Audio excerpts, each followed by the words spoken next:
Welcome to Sacred Rebels podcast, where we discuss life after trauma as we question societal norms and shatter stigmas. Are you a woman who longs for a sense of community and understanding? Well, stick around. There is a seat for you here. This is your host, Tay. And co-host Amy. And we're just two best friend millennial moms and entrepreneurs navigating life and motherhood while on a spiritual healing journey. We don't do surface level, and we're definitely not your typical moms, so let's dig deep. We plan to cover it all and take you behind the scenes as we share our personal experiences, learn more about the holistic side of healing, and introduce all the incredible humans we've met along the way. Join us as we share the good, the bad, and the ugly side of healing. We hope to help you step into your power. Thanks so much for listening. Hey y'all, welcome back to another episode of Sacred Rebels. We are so excited to have Anena here, and Amy will introduce her after we start off with our deep big breath.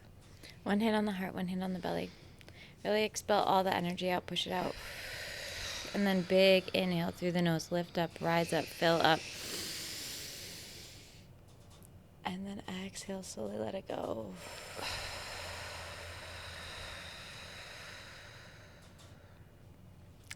So we are so honored to have Anena Hansen here tonight. She is spearheading the Monadnock region trauma-informed communities. And I am so excited to talk about addiction and trauma and, you know, what that is and what that looks like and, you know, the area and the way that it's going for addiction treatment, because it's really what I believe, and I know Taylor believes also, is like it's trauma. Like there's no point in having a conversation about addiction without trauma. Right. Yes. Yeah. Amen.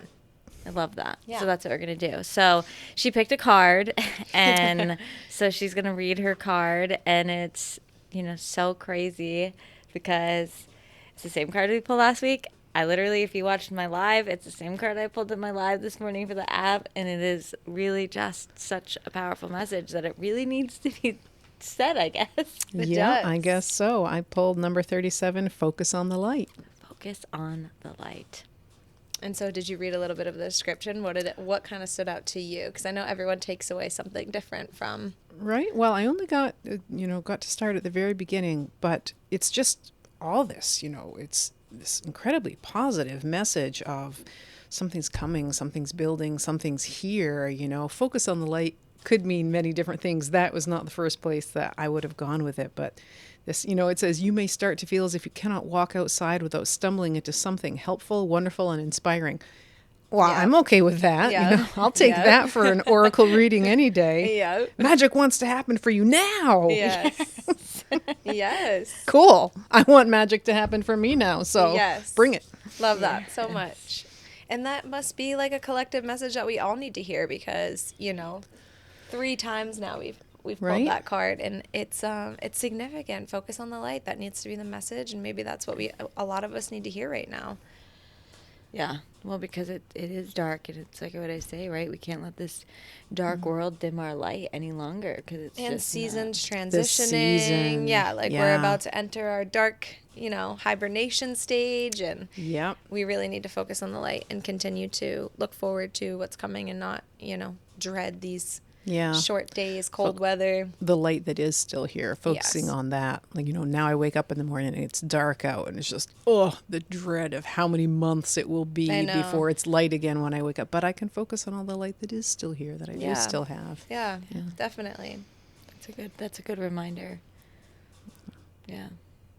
All right. So what is a little bit of your backstory that got you here?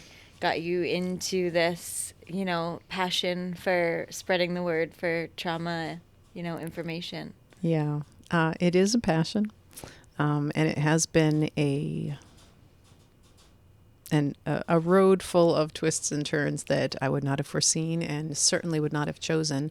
But also overall, it's been great, and here I am. I grew up in a very conservative religious community. And when I left that in my mid-20s, I was very unprepared for the big bad world. But it was just a knowing in me, like when you can't stay anymore and you just know, and it was devastating. I was heartbroken. I was terrified. And the last thing I wanted to do was to leave my safe community of people I'd known and loved my whole life. And just, that voice that made me go. Yeah. Kind of kicking and screaming the whole way. And then I got out there, and it took me years to, ever since, my whole life, I've been finding where I'm supposed to be. But anyway, part of that was, I did not think that a church girl such as myself could ever end up an alcoholic, because just please, that's for those people, and I'm not those people. And then and I was, and I am, whatever. So that's, I got married, I got divorced, I ran away to Africa. It just, things all just went in a direction that I hadn't foreseen for myself.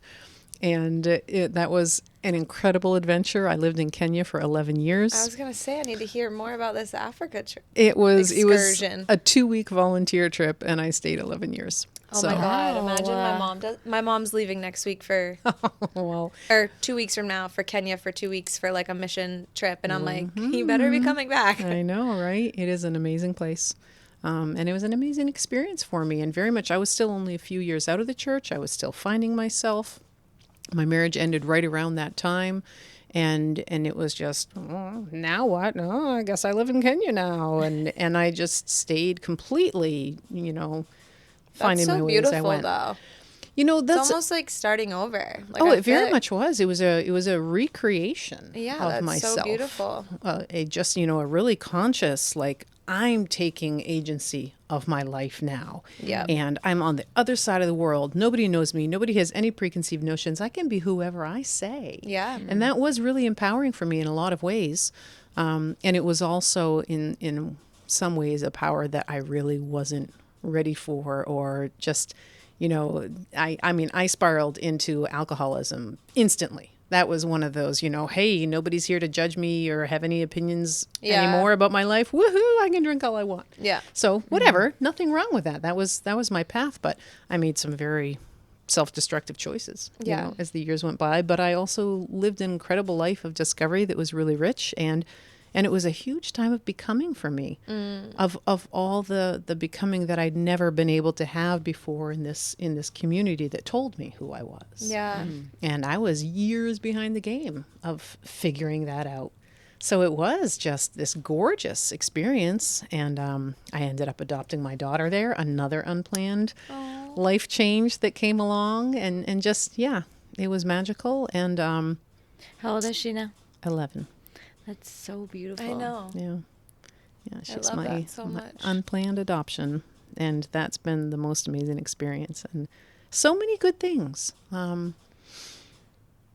just a lot of complication that I created for myself just because I didn't know how not to do that yet. I'm so aware. I'm 46 years now, and just 46 years old, and I look back at just I've been growing up.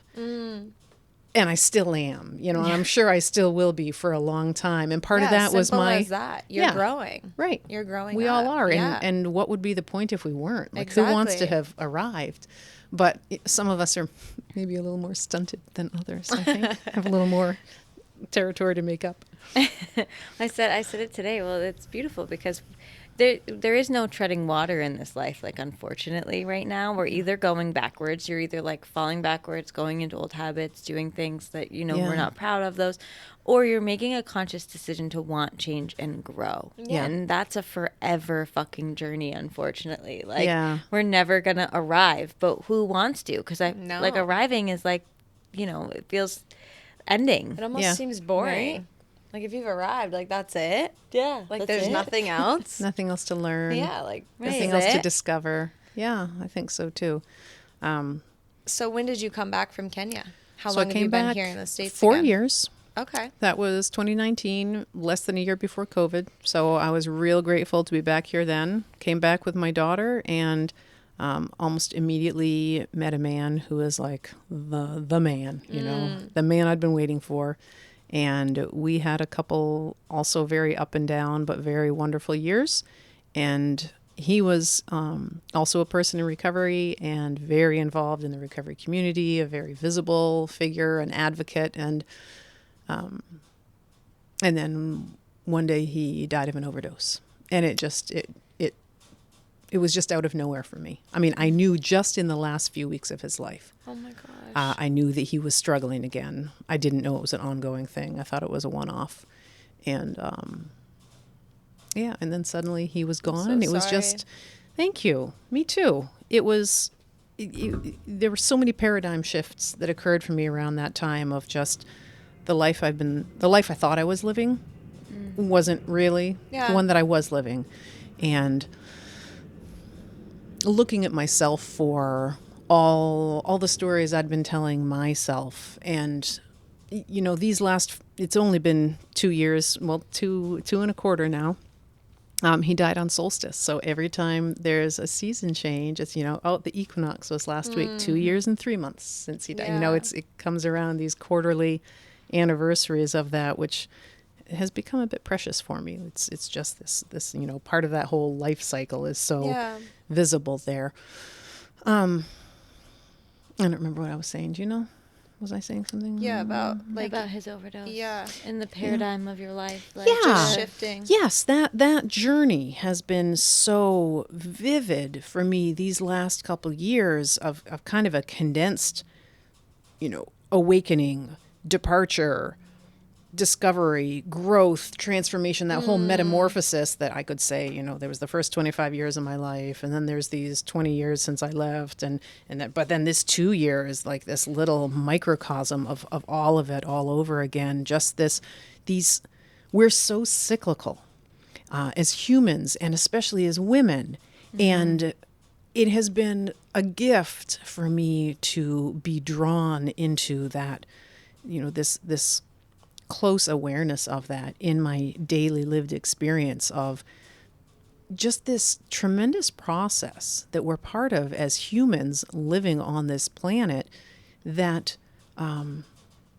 it runs whether we run it or not. Yeah. And all this, that I can look at my whole life and I can look at all these different aspects of my life, and they just happened without my help. And the seasons after he died, we went to stay with a friend for a while, because it's just, everything, we've lost our home, Yeah, we've lost our life, we've devastating. lost the whole, now what?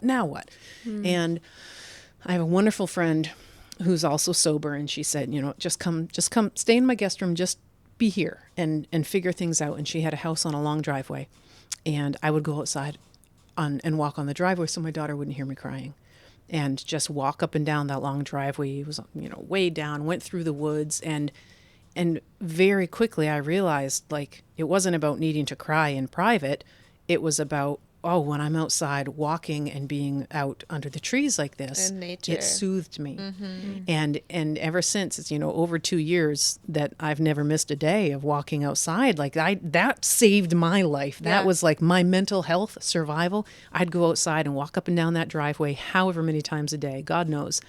And that, in the immediate tense, kept me so going. Connecting and grounding. Yes.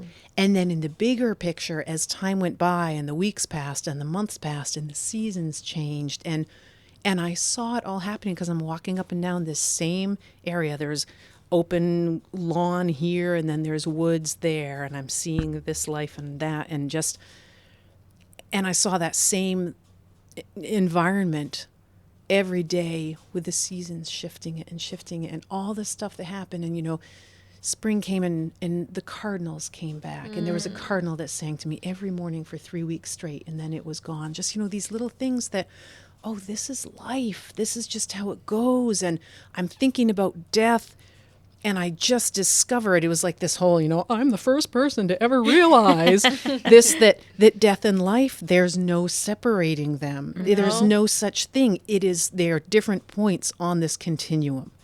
And that, for me, what a horrible way to make this magnificent discovery that has just grounded and shaped so much. I feel like every big discovery comes from something traumatic. You have to, Or devastating, right? Like the grief and the suffering and the pain. It's in those moments, in the worst of the worst moments, is really where the most magic happens. Yeah. Because no life without death. That's how nature is. Yeah. Yeah. And all of that leads to the answer to your question of how did I get into this? You know, all these different just course corrects and everything along the way that brought me to this point of the job came along. You know, after he died, I went and started working in the recovery field. You know, this is, I can step in and be in his place and I'm in recovery and whatever. So this is really meaningful. And then this job came along to promote this trauma-informed communities program. Brand new program. We don't even know, like we're figuring it out as we go. We get to shape it. And it was just, for me, like it put all the pieces together. Oh, this, you know, addiction and grief and leaving ourselves and finding new versions of ourselves and all of this and the pain that underlies why I and everybody, you know, we do these really self-destructive things. Like, I can see this is hurting me, but I can't stop. Why not? You know, I've never been satisfied with this whole, well, you know, just this black and white. It isn't black and white. It is so complex. And I want to understand. And when I started learning about trauma, for me, I have experienced it as such, like, this is the missing piece. Yeah. Or at least it is a missing piece that fits in so many different places, because humans are smart and we're gifted, and like our natural human selves, I believe, we want to be brilliant and loving and light and wonderful. Yes. And then we do these catastrophic things and just get trapped and stuck and why is this and all this, like, how this is such a contradiction. And trauma to me just it explained myself to myself. It explained my late partner to me. It explains everybody I know. Just this, we hurt ourselves because we're hurting. Yeah. And why are we hurting? And why do we even bother talking about how to stop hurting ourselves? Or, you know, any of these other things that come down here at the end. If we don't go back to the beginning, well, what hurts and why does it hurt? And what do I need to do for that? And again, it comes back to that whole cyclical piece, you know? It's, we don't live these linear lives. Well, first this happened and then this and then this and then this and this is, it's the past.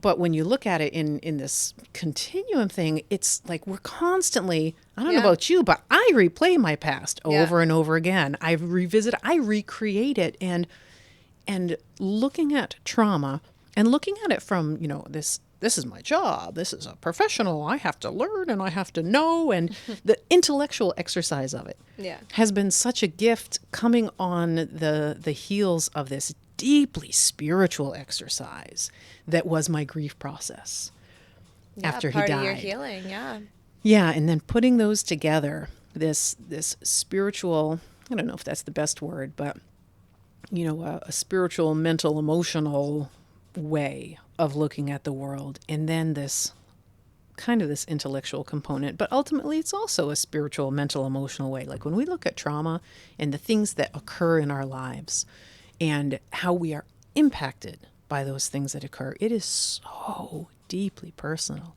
It is so, it's like it's there in every cell. We're supercharged with our own experiences. We're infused with them, and you can't just, you know, pick out one piece or another. There has to be like re-infusion with new things, but also, and this is another thing that grief taught me, is just the honoring of the wound, the loss, the whatever it was. Not like, oh, that was bad, and once I'm over that, it'll be good. Like the hurt really hurts, and we grow from it, and just no life without death, no birth without death, and so putting it all together, what I bring as I've been learning about this is just that, I think this word gets way overused, but, you know, just the holistic piece of it.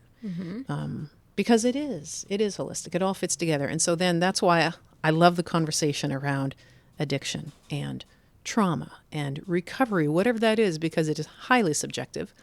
And that these all just have their place on the continuum. There's never this point where it's like, I'm all better from my addictedness. It's just who we are, that our pain cries out for relief. Yeah. and we soothe it. And sometimes destructively, and sometimes in ways that we have control over, and others not so much. And sometimes in socially acceptable ways, and sometimes, not in socially acceptable ways. But it's still all just ultimately the same thing. And the trauma is all just unfolding. And recovery is also always unfolding on a continuum, because it's just that return to ourselves and to relationship with the entirety of ourselves, I think. And it all just, you can't separate any of it. Well, I say it's like, a lot of the stuff that we're doing in breath work and the healing work that we're doing, we're all just a bunch of 7-year-olds doing in a tantrum because of like walking around as like our hurt, broken self that, can't express openly and freely. And then that dictates our entire, whatever trauma comes out from that, because our bodies don't understand trauma the way our brains logically understand trauma. Yeah. So we're always trying to put a logical explanation to our trauma that's in our bodies. Right. And our bodies are holding on to it. And it's not your mind that's triggered. When something happens to you from a situation, it's your body that's triggered, and your body sends a message to your mind. Right. And so people that are just so unaware of it, they think it all lives up here in the mind. And it's like, no, it's stored in your body, and you have to get that out. You have to have movement practices. You have to, emotions are energy. And if you're stuffing down your emotions, those emotions are being stuffed and stored in your body. Right. And the best way that I always explain it is we're stuffing these emotions down. We're going down. We're going about our day. We're like, oh, that wasn't that bad. We're going about our next day. It wasn't that bad. And you're just like going about your day, just stuffing all this shit down. And then you're walking and your fucking your shirt gets stuck on a door handle. And when you're like running late, right? And you just lose your goddamn mind because you just like absolutely stuffed snap. Yeah. Yeah. Like, over a like, little thing. Because Right. it's the culmination of everything right. that we've been ignoring. That you're choosing. And then when we have that awareness and we just have radical self-acceptance and love for ourselves, no matter the mistakes that we made, stop looking at them as mistakes. The life is hard. And they always talk about, challenges and getting through challenges and this and that.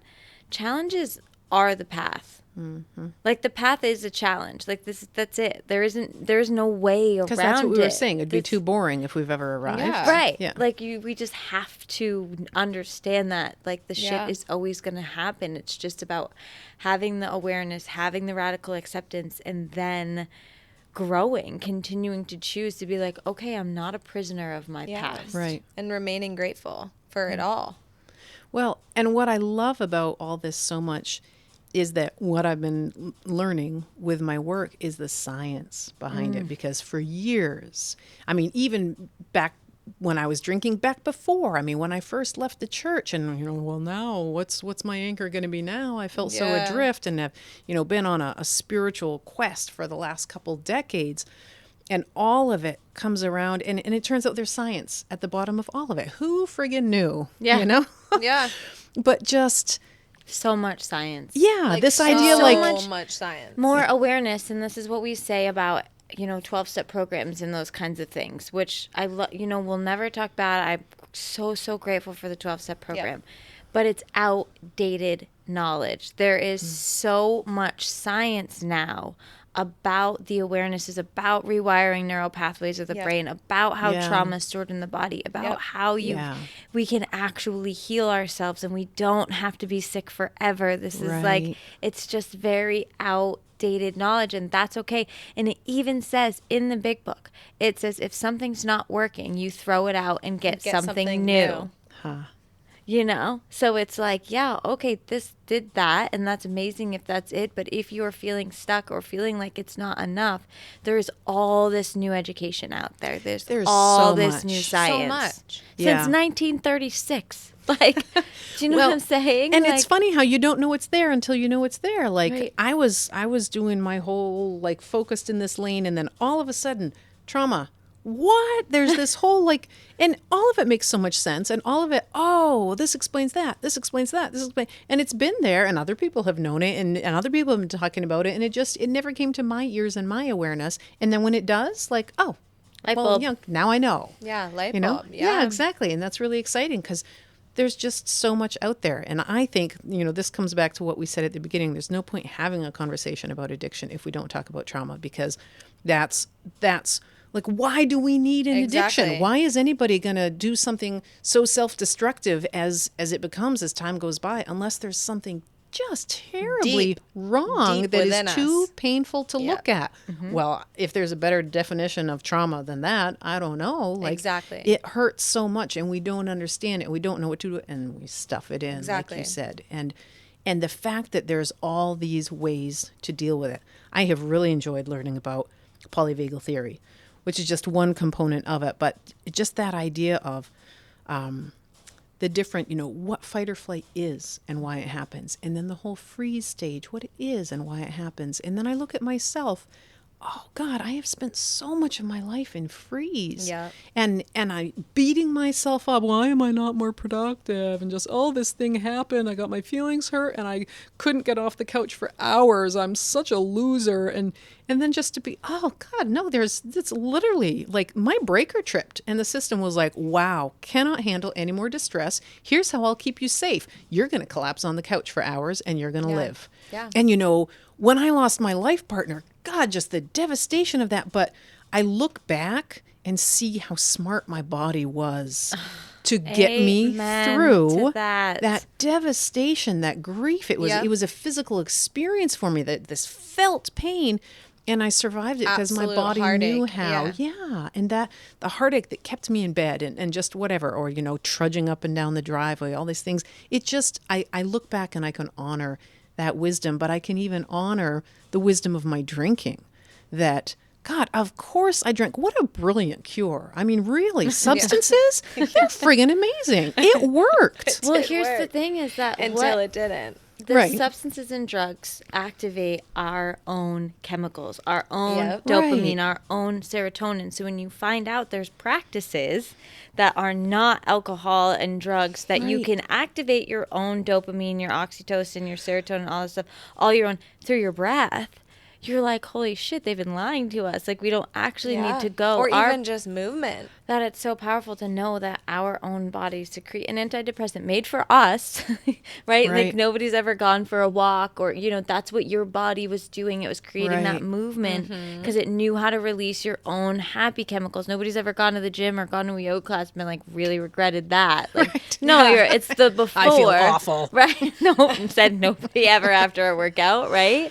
Yeah. So when you know those things and you have that knowledge and awareness, you're just like, holy shit. Like, mind blown. Yeah. Well, and that's the other thing. That's my other biggest thing about 12-step is that we have been taught to go outside of ourselves, that you need to go outside of ourselves. You need to have a like you need to do these things. Religion. Organized religion. Yep. I mean, classic. Yeah. You are screwed up. Go out there and this outside presence, force, authority will tell you how to get right again. Yeah. Right. And it's in you. You are God. You are a spark of creation. You are a spark of God. Like, you are that. You are your own, in God and universe, and we're all connected. And it's just so beautiful when you figure that out, that you don't have to go outside of yourself for anything. We need, obviously, teachers, and we have guides, and nature is our teachers, and instruments, all these things. We have all these beautiful teachers and people that have come before us to lead the way, but it's inside you. But we get to choose at the end. Like, that was so pivotal for me to learn. And I mean, it was just so audacious that I'm my final authority. Like, I have the final word the final say on what's right for me or not. I mean, that's still, even just to say it, there's a little bit of like a hint of blasphemy there. Oh my God. Did I just say that?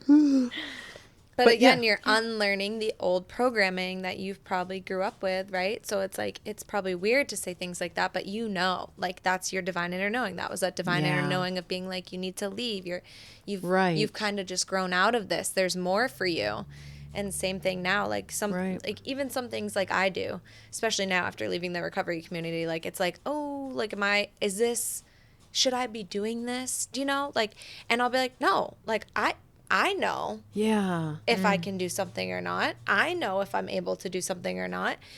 And there's no more question or doubt anymore. Like, I'm not going to like keep doubting my own decisions, my own intuition. Like, if I know something's not right, trust Right. me, I get a fucking gut feeling in my stomach that you cannot ignore. Right. Something doesn't feel right. I'm like super anxious, freaking out, calling her, like, oh my Right. God, you know? It's fight She's or like, flight. This is Your body reacts. So you this already isn't know. safe. You already know Yeah. the answers. You already know. Yeah. And that also, the kind of the converse of that is safety, Yeah. which has been another just such a huge gift of learning about trauma for me, because what we're looking for, what I've been looking for my whole life, is that safe Safety. place. And that was always out there too. Mm-hmm. Somebody else will make me safe. Somebody else approves of me, and that keeps me safe. And all these things that, Yes. you know what? That was true when I was younger. That Yeah. was what kept me safe, was Yeah. being good enough and towing the line and keeping the rules and getting certain people to approve and all those things. And now I'm 46 years old and I'm my safe place. And and that's kind of like the Yes, the yes, gift yes, and yes, the yes. curse, you know, because, oh my God, I'm my safe place. I Like, know. but I'm a mess. And how do I, you know, trying to, but the consciousness that requires of me to look at my life, well, what choices am I making that are creating safety for myself or that aren't? I mean, imagine looking at addiction just through that filter alone. So many things when I look back, because, okay, alcohol that's always been my drug of choice, you know, quick and easy, dependable, and you can get it anywhere and whatever. But when that's not around, please, there's so many other ways that I can check out and that I can make the pain go away and that I can distract myself, that I can set my life on fire, whatever it needs to be. And so to me, just to have it all come down to, oh, but this is what I've been looking for no matter what. I'm looking for a safe place. Stability. And I'm looking for community that is safe, and because that's a biological need, and here it is again in the science, we need other people to survive, not just when we're infants but through our whole lives. And Came from tribes. yeah, We're tribe exactly. people, We're yeah. tribal, and we need that, and women need that especially. Yes. It is so important for us. And so what choices can I make that increase my experience of a tribe, and who really is safe for me, who feels safe for me to be around, and who doesn't? And all of it coming down, you know, this choice that I have. I get to choose whether or not to spend time with this person. And looking at the people, That's growing like, up in itself. how do they make me feel? Keeping How do I healthy feel exactly, when and I'm with keeping them? those healthy boundaries Yeah. when that person doesn't make you feel safe? Because Right. before, old, you know, addictive tendencies or old patterns, old behaviors, like, we would keep these people around for, like, who fucking knows why, but we'd keep them around. And Well, now, sometimes we keep them around because they feel safe, because they're so much like the people that were around us when Yeah, we were young. true. And it's that uncomfortable comfort zone. True. You know, they feel safe because they're familiar, but in Familiar. fact they're just reenacting my early experiences of aggression And and traumas, lack of yeah. safety. And we're so attached. It's like being Yeah. attached to identities, right? Like, not, it's the radical acceptance, being like, okay, yeah, this was a part of my life. It was a huge part of my life, but it no longer aligns with who and what Right. I'm doing anymore. And it is completely okay to go, okay, that's not working anymore. So I'm going to radically change my life also and do something Yeah. completely different. Yeah. And that's okay. I'm going to leave all these people that I thought were going to be in my life forever. And that's okay. And there's Right. nothing wrong with that. And that doesn't make me a bad person. That doesn't make me a bad friend. Because we cycle around. It's a constant cycle, and it's okay. You can stay there. I'm going to go here, and I'm so unattached because I know that if it was supposed to be, it would be nothing leaves. Nothing happens in this universe ever by mistake. Yeah. And we may, and it's okay to mourn and grieve and still like release and mourn that part of you that allowed those people in your life and allowed that behavior for so long.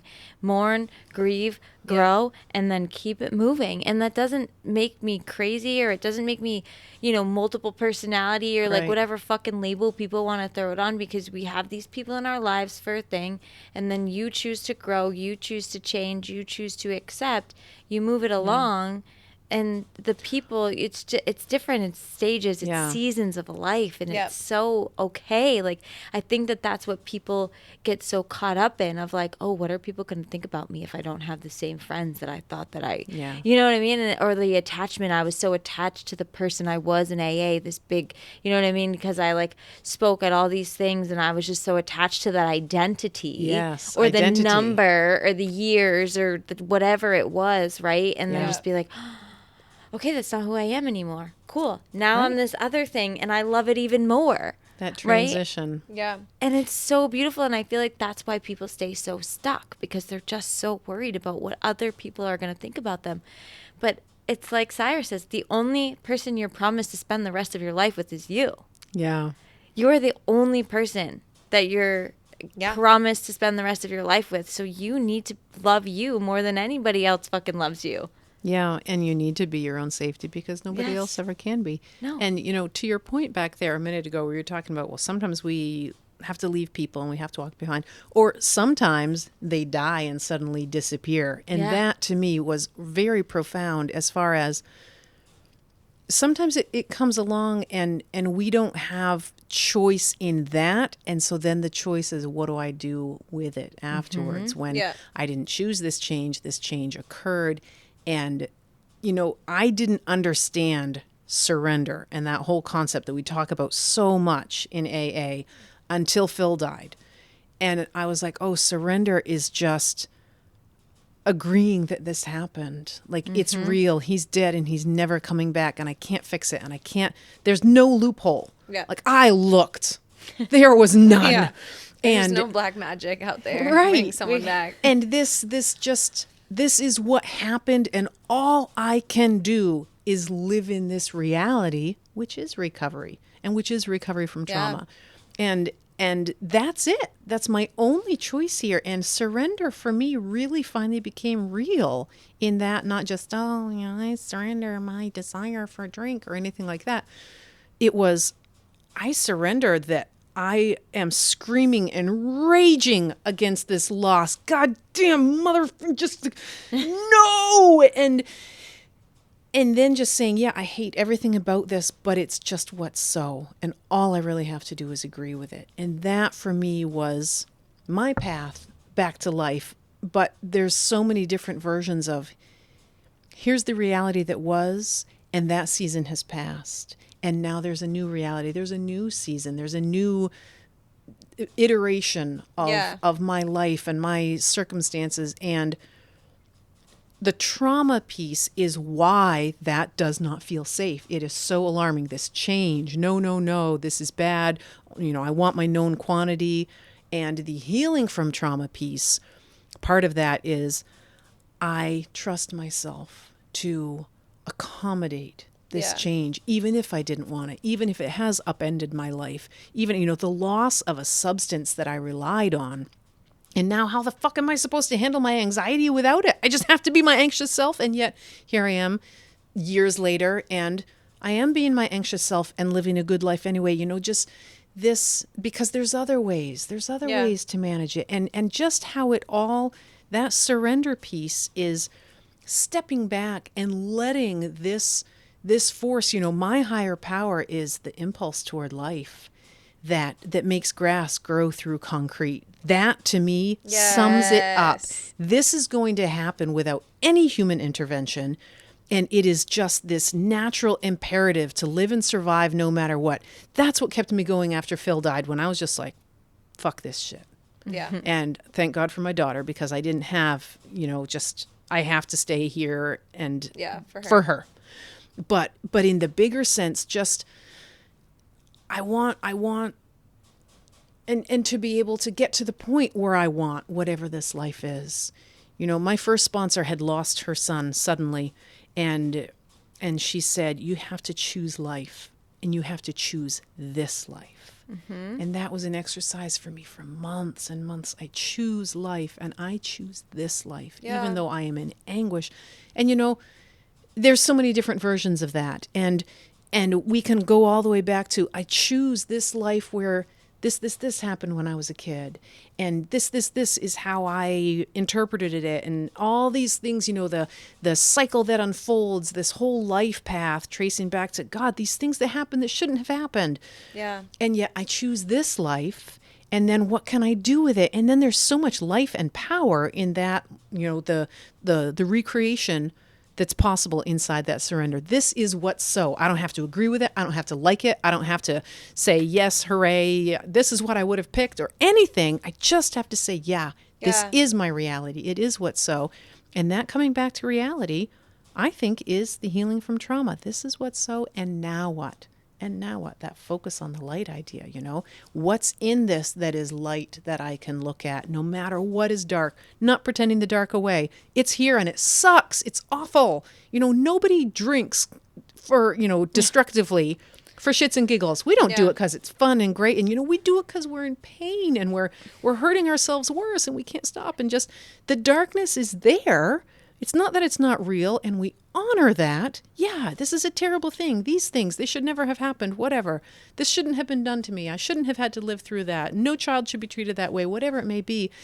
And now what? That focus on the light right now today, there's so much power in that. And so the whole trauma piece and the science of trauma and how it fits together, I think at its heart is, like everything is, it's a spiritual journey. And just, are we going to say yes or not? Yeah. It's so true. And it's like, hurt people, right? And it's like, hurt people. And you're also, if you're hurting other people, you're hurting yourself. Yeah. And it's is the journey. Cycle. I said it today. I was at a treatment center this morning, and one of the kids, was just like talking in his card. I give them cards, and it was just talking about self-love. And if you truly love yourself, and if you truly on that journey of self-love and self-discovery, you're not going to treat your body that way. Yeah. You're not going to want to reach out, and you're going to be like, no, this isn't good. Like, I'm loving myself. I'm on this self-love journey, and I'm loving myself, and that's an action word, right? So if I'm loving myself, I'm going to, do my best to eat healthy foods. I'm going to do my best to treat my body right. I'm going to do my best to do these things because I know I'm not going to put harmful substances into my body because I truly love myself and know I'm a divine being, and I know that these things are not good for me. And that's not only substances, but then it's the behaviors, right? Yeah. There's like two pieces of it. That's what it is when you really finally gain that real true love, that real trueness of I am safe, I am home in my body. Because a lot of people through trauma, I lived outside my body. Right. Yeah, I didn't for so long. I was long. never safe in my own body. So of course So I have no disassociative. problem chugging a bottle, right? Or sticking a needle in my arm or taking a handful of pills because I wasn't even in my body. So I didn't understand that I was, causing myself this harm. Yeah, the self-love and the self-healing is very much that process of return to oneself, and it occurs very much in a physical level, but also that's cyclical. Like, sometimes I have more access to that self-love, and sometimes I have less. Yeah. And sometimes I'm like, I'm going to eat great. And other times I'm like, I'm going to eat a package of Oreos. I just ate And McDonald's. Right. And it's all okay. And I think that, too, Literally. is such a huge piece of it. Yeah. But that was That's not linear either. Like, now I will never eat McDonald's again because now Yeah. I love myself. No, I love myself. And so sometimes I'm going to eat McDonald's or eat the pack of Oreos because in that moment, that's what's keeping me okay. Yeah. That's what Yes. self-love is in that That's moment. what self-love is. And the acceptance Treating of yourself with some junk food. yeah, If it's that or have a blood sugar slump or something. But also for me, it's that, well, if I'm in fight or flight, if I'm in freeze, my reasoning mind is offline until I return, come out of those crisis states. And so what gets me out of that crisis state that isn't going to kill me? So instead of alcohol, hallelujah, let's eat the pack of Oreos. That's a great thing. But the point is, whatever is getting me back to myself is okay. Yeah. And sometimes it's really high and lofty and sometimes it's not, but all of it becomes that process of self-love if And I'm returning self-forgiveness. myself to safety. Yes. Yeah, Because forgiveness is huge. I feel like that's a big part of it too. It's like if we're not these perfect beings and we're not perfect to ourselves and we have a tough day and we didn't wake up earlier, we didn't do our morning routine or we didn't do that, it's like that like, again, this is like my old self-beliefs and stuff, negative beliefs, but it's like, I'm a failure. I didn't do what I needed to do. It's like, no, I was tired today and I'm going to honor that. Right. And I'm going to forgive myself for that because I don't need to be perfect. I don't need to show up perfect every day. I need to do what feels right for me. And if sleeping in till 8 felt good today, then that's what I did, Well, and our nervous system, like, we have to regulate ourselves again in order to have access to making the better choices. So self-forgiveness, self-compassion, they're so imperative, but I can't access those when I'm in a crisis state. Then it's just gone. Then I'm just in survival and in the self-blame, the self-chastising, whatever. And so whatever, that's why I love, what you were saying about movement and things like that. When we learn the tools that handle the trauma response, we can come back so much more quickly to that centered place where my nervous system is regulated again. And then I'm like, oh, I ate a pack of Oreos. Who cares? Yeah, It's for me, okay. it's the self-awareness though. Yeah. Because like I can notice, I'm very quick to notice my own self-destructive patterns or my own negative self-talk when I'm in those, like in that crisis mode and that survival mode. So for me, it's like it's a lot quicker. Like I'm able to, like I'm very self-aware now because I've done so much work around that specifically. My own thoughts are like my own worst enemy. So now I'm very quick to be like, nope, I'm not going to talk to myself like that. Right. Like, nope, we're not doing that. Right. Nope. Like no self-ban. Like before I would go on for days or Right. like a week. And now it's just And like that's an the big hour. difference. Yeah. It's not that it doesn't happen. It's that when it happens, I can bring myself back Yeah. a whole lot more quickly. Yeah. And that's healing. Who knows? It's it's not this gold standard of just perfection from now Yes. on. It's every time I fall down, I can get back up again. Exactly. And my life doesn't end because I've fallen down, and I don't chastise myself for eating a pack of Oreos. Exactly. It's all it all becomes part of this bigger picture of how well am I being in general. And when I whatever, I'm going overboard with this Oreos analogy here, but just whenever I did whatever wasn't in my own big term best interests, being able to look back and say, well, what was going on for me then? And for me, it's most often, I haven't been getting enough sleep. I'm feeling too stressed and pressured.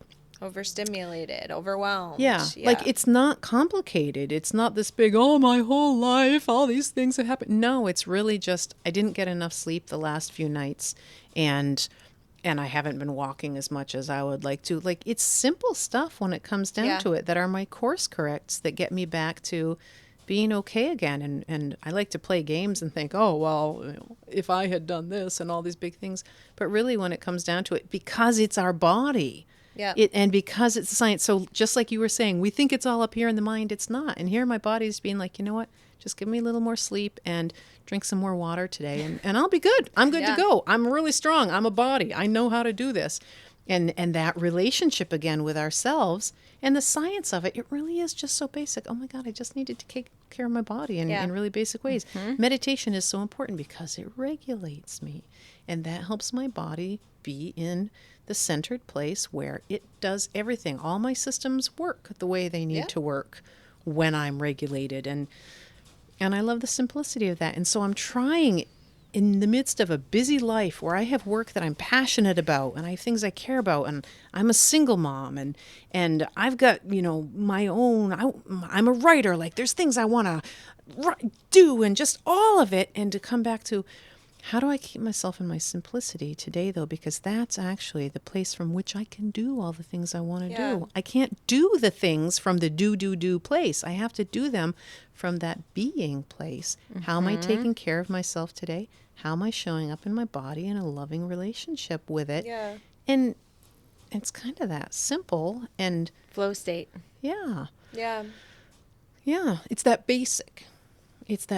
But it's a huge exercise. And when we have trauma, we're so, that's where all the wiring takes us. Like you talked about rewiring the neural pathways. We get wired when we're young, when our brains are forming to a certain place, speak up for yourself and a bad thing happens. So never speak up for yourself. And then if there's any opportunity to even speak up, bam, my panic, my body goes right into that panic state. And it totally happens without me even noticing it. All these things that the more I get still, the more, all these practices that have been around for millennia turn out to well, that's really smart. There's science behind that too. The more we get still, the more we silence ourselves and just go inside and listen, the more I have access to that inner self-healing. Yeah, back to the basics. Yeah. So talking about trauma and all these things. I know it's such a beautiful thing to know that you've done so much research and you're so passionate about it, because that's how I feel. Like once I knew I needed to heal a lot of my childhood trauma, a lot of my childhood sexual trauma, to be in a loving, committed relationship, to show up to be the best mom I can be, to be a good fucking human, I just like, boom, dove deep into learning about it, researching it, like all of the things, right? So for me, it's like, I just think it's so beautiful when people realize that, no, it's a lot more than just addiction or just alcoholism. Like, it is trauma. Right. All of our problems stem from some type of trauma. So then you can start looking at people with compassion too. exactly. You know what I mean? You can be Exactly. like, oh my God, those people that like to want to treat their bodies like that, or want to live that kind of existence of constantly chasing and constantly running. Like, Yes. Yeah. I see them and I see their pain. It's not this, morally bad person that's just Right. this piece of fucking shit that everybody's like, oh, the junkie, the alcoholic. Yes. It's like, Right. no, it's like, it's the same thing as like when you really start, even child abusers and child molesters Yeah. and all of that stuff, you really shift, like being in the jails and doing work in the jails. Like, I treat the people that are in there for child molestation the same, because as hard as it is to look at them that way, how much pain they had to be in to hurt a child. Do you know what I'm saying? It's like, if you can start to shift and look at people with compassion and love, because that is our responsibility as human beings. That is everything is 2 lessons. This is the cheat code. Ready? It's everything's 2 lessons. Everything is teaching us how to love ourselves deeper or how to love others deeper. Yeah. That's Right. it. If you can look at every situation that's happening in your life With that love. 2-way, how can I make this, how can I see the compassion for the other person, and how can I love them a little bit deeper, and what is this teaching me on how I need to love myself? Yeah. Yeah, that's so true. And I love the idea, and I just think it's so empowering to reshape what happened to us and to reshape what happened to others. Like, for me, I look at it with people who are really angry, like the person who explodes and yells and just, acts like a little bitch in the grocery line or whatever it may Yeah. be. Those things that, Yes. even though on the one sense it's very triggering, look, I get so scared when that happens. But in this other sense, I'm able to just, this is about their own pain, and Or they've had a terrible day, or something happened right before this, or Yeah, just- well, they're in fight response right now, Exactly. and that's why they're having this fit. Anything, and so that compassion really comes with the understanding.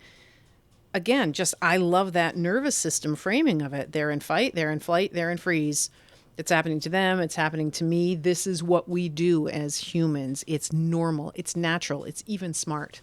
And the power comes in, but I get to get conscious about controlling this and understanding it and recognizing when it's happening and knowing how to bring myself back from it and bring myself back down again, and knowing how to bring other people back down, because that was awesome too, to realize we can co-regulate. Like, if my Yes. nervous system is calm, it helps that person's nervous system get calm. This is why in crisis de-escalation, everything, they teach you stay calm, because you help to calm the other person down. I love that. I can use that every single day of my life, practically everybody that I interact with.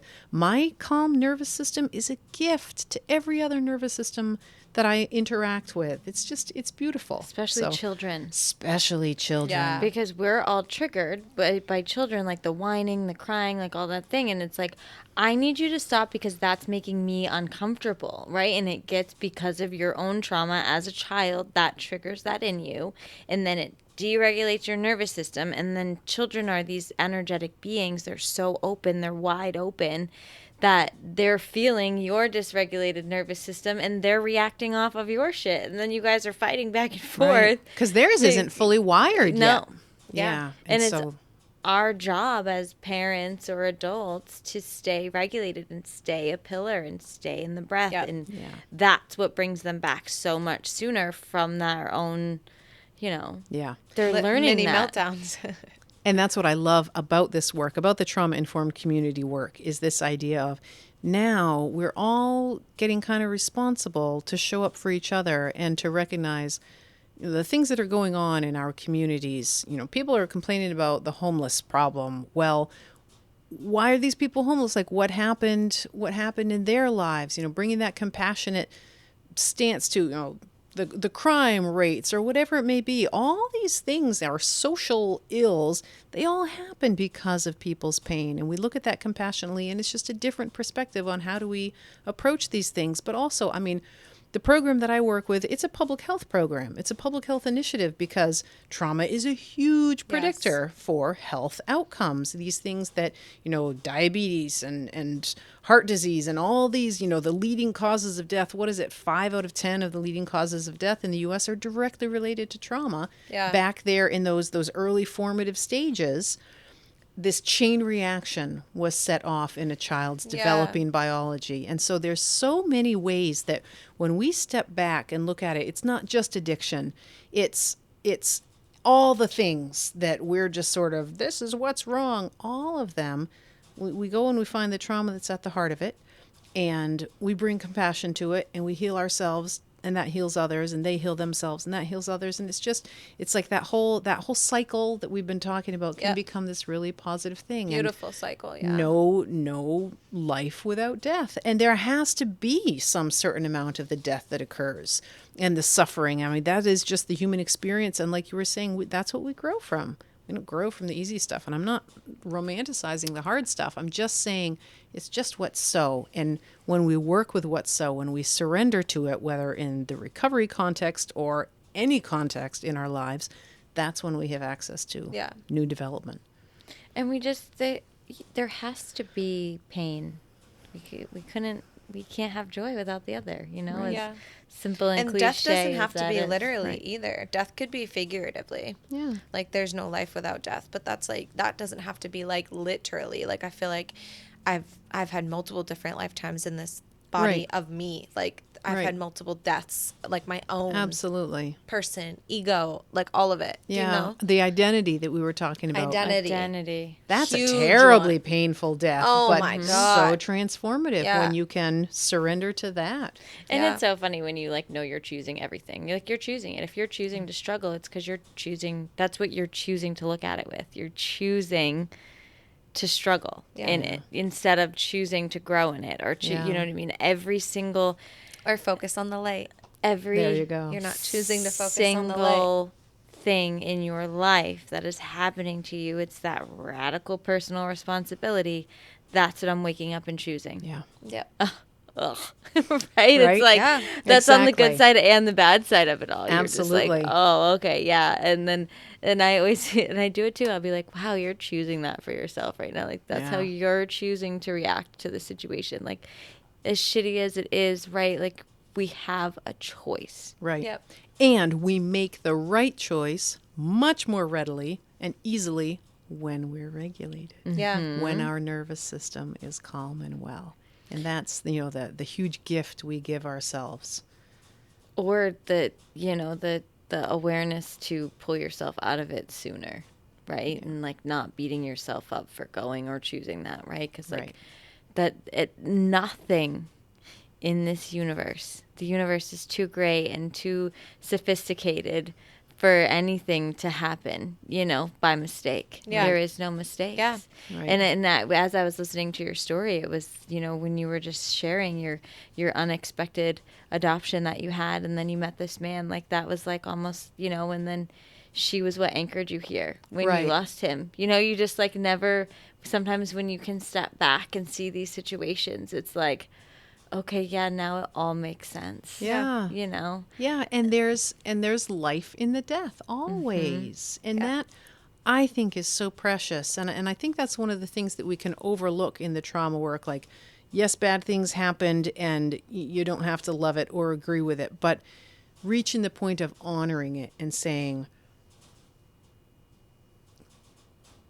I am grateful for the good that came from it. Maybe I'm not grateful for it, whatever that situation may have been, but I honor that my outcome now is this growth, this healing, this transformation, whatever it may be, and I'm grateful for the outcome. So I honor whatever vehicle got it there. I don't know. It gets a little complex, or maybe I'm just still not far enough on that journey of my own kind of reconciling these different things. But again, great. Yeah. You know, I'm But right where you're I am. choosing that, right? Like you are choosing to look at it that way because you could choose, and there's a lot of other people that choose to live in a victim state.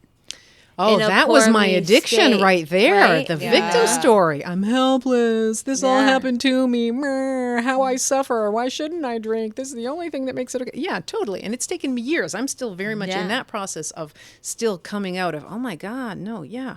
I get to make conscious choices right here. Yeah. Not with all those circumstances, but with my own response. And when my nervous Definitely. system's regulated, I can choose a lot better. And at the end of the day, whether it's regulated or not, I can just pray to the impulse toward life and ask for help, bring me new life in my perspectives on this. Yeah. Yeah. So what are the types of things that you guys are doing over in the program? Well, it is still early days and we're still laying the foundation, but we will be doing a knowledge campaign of just really creating much more community awareness. What is trauma? How is it showing up? What happens when it shows up? What can we do? Why does it matter?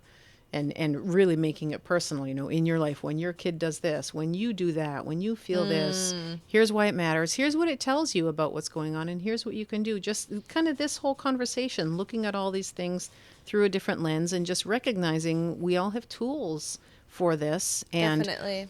we are all looking for a felt sense of safety and we are all looking for a felt sense of support. And those two things alone, that transforms the world when people feel safe and supported. So a Yeah. trauma-informed community can look very many different ways, but that's sort of, letting people know about this and love that. enhancing the different organizations and agencies that are working on things, enhancing their ability to understand what's going on in the community. Educators, here's what's going on with kids when they're acting like this. And law enforcement, here's what's going on with people, and here's what's going on with you when you react against it, and here's how you can take care of yourself so that you can show, just helping that's so everybody have better beautiful. tools for being ourselves. Are That's you so doing amazing. that for the RCOs, right, too? Is that like originally where it started? Are you guys like under the same grant as that, like the recovery community organizations? We're No? not. I mean, it's very much in partnership with anybody who wants to be in partnership with it, but it is not exclusive to that. It's a perfect fit for addiction and recovery work. It's so important there, but Schools, you said? Like schools I love that. is kind of our, Yeah, law anybody who's enforcement. working I love with children. that. That's incredible. Like, Those are kind of our two primary focuses right now, and it will evolve as time goes by. But yeah, just that's incredible. Yeah, I love it so much. yeah, I'm super excited. I love being part of it. It's just an amazing serendipity to be here. And for my life journey with all my different ups and downs, there's such a sweetness and perfection. And oh my God, it brought me to this place where my skills and my experience and my mindset, just all of it, this is the perfect place for me. Yeah. I am doing the right job at the right time. Love that. I And love that you feel that. You yeah. know that. You get to experience that. I you get to know? experience that. What a gift. What a healing Such a that gift. is. Yeah. I was just learning a bit today, watching this thing about survivor, the importance of survivor voices in any sort of program. Who wants more to change something than a person who suffered from the way that it currently is? And Amen so to bringing that. those people in to be part of, well, what is our solution? And then we all get to heal ourselves by being part of that Yeah. change. And Yeah. it becomes this beautiful collective healing. Well, that's what I'm doing here. You talk about a Exactly. safe space and feeling supported. Like, that's what I needed. I needed a safe space. I knew I needed a community because I learned that in the 12-step program. I always had a beautiful community. I always had a Right. sponsee family. I always had a group of women. You know what I Yeah. mean? Like, I was always doing that. And then when that stopped working, I was like, okay, now I know that that's so important to me. But that community sometimes became really toxic. It's just very, whatever. And so now creating this community and creating this safe space, it's been such a gift, and been being Yeah. able to watch people's transformations. Oh my God. Like, having people walk in here, like, not holding their head up high and, like, just feeling so alone to, coming in a completely different person, chatting with everybody. Everybody knows everybody. Everybody's talking after the groups. Everybody's sharing openly. It's like, oh, That's like, wonderful. it's so It's so beautiful, beautiful. because that is what we need. And so many people are lacking it. And so many people are thinking that they need to do this life alone. Mm-hmm. Yep. because Yeah. we've been taught separation, because us We have. as an awoken community, informed in how powerful our bodies are and having support in community. Unfuckwithable. Right. Unfuckwithable. We really are. You know, because you Nice. are. When nobody can say anything about, like, if somebody can look you right in your eyes and say something about you and you're just like, yeah, sure, that's actually on you. That's not has anything to do with me. Yeah. Like, it's resilience. Yes. Resilience is the big catchphrase in the trauma community, in that whole work. There is no perfect opposite for trauma, but it's sort of trauma's on this end of the spectrum, and at the other end is the resilience. Yep. And we're just building more resilience Yep. to be able to, because it's just like, I'll never be perfect. I'll never stop having the challenges. It's just how quickly I get myself out of them. We never recover from trauma, but we become more and more resilient so that we can handle what Exactly. comes up when it comes up. And that's the healing. Perfection is not what we're working towards.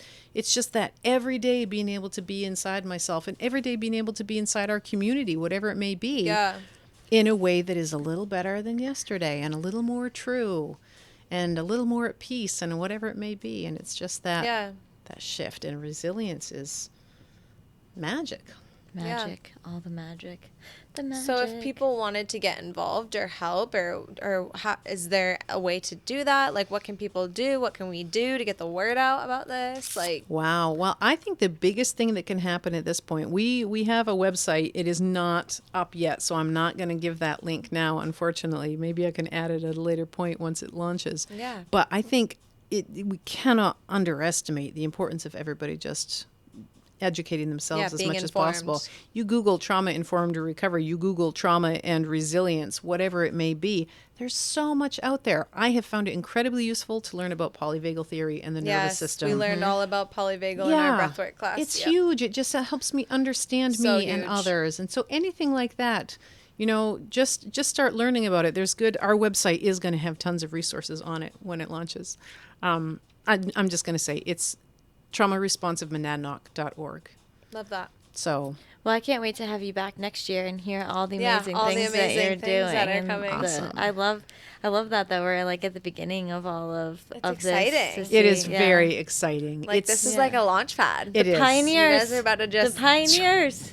Yeah, take off, and I can't I'm wait to hear super about it. excited. It's amazing just that people are coming together and As doing the this kind of plane's work right taking now. off. Taking the off. plane is taking off, and so are we. Yes, You are. that's so beautiful. So if there's one thing that you could have our listeners leave this podcast with, like maybe it's a life hack or a favorite quote, anything, what would it be? Most valuable lesson you've learned along the way, like that little nugget of information Yeah. that you have. I think what comes into mind in this moment is sort of this dual concept of the self-acceptance that whatever has happened to me, whatever I have done with it, whatever choices I made, and however I feel today, it is all okay. I'm okay. What happened in my life and where I am right now is all okay.